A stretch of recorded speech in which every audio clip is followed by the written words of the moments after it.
Okay sir. Vaikapa నాయకులు మహిళలంటే చాలా చిన్నచూపు. మహిళల మీద అనుచిత వ్యాఖ్యలు చేస్తూ ఉంటే గత ముఖ్యమంత్రి సమర్థిస్తాడు. ఆ మీడియాలో ఏమో మొన్న ఇద్దరు మాట్లాడారు, దాని మీద కంప్లైంట్ ఇచ్చారు. ఈరోజు ప్రభుత్వంలో నడిపి ఉన్నటువంటి సజ్జల వాళ్ళని మరి సంకర్ జాతి అంటారు. ఏం భాష వాడుతున్నాడు? ఒక రాక్షసులు అంటాడు, పిశాచులు అంటారు, వేశ్యలు అంటారు, సంకర్ జాతి అంటారు. మీ పార్టీకి ఇవన్నీ జరిగినాయి. మీ మీడియాలు ఇట్లా ప్రోత్సహిస్తున్నారు.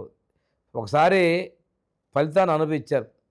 11కు పరిమితం చేసి చీకట్లో తొక్కేస్తే నువ్వేమో ధర్నా పిలిపిస్తావు, పోయేమో దాంకుంటావు. ఈరోజేమో వీళ్ళ చేత నీ మీడియా ద్వారా మాట్లాడిస్తావు.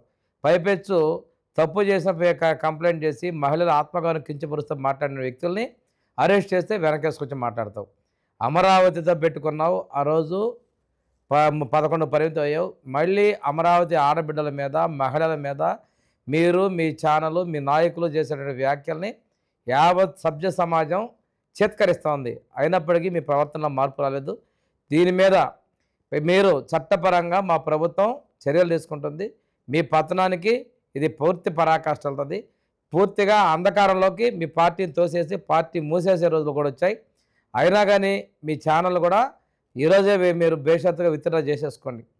మహిళల పట్ల అసభ్యంగా పలికినటువంటి మీ ఛానల్ను కూడా, మీ మీడియాను కూడా మీరు మూసేది తప్పదు.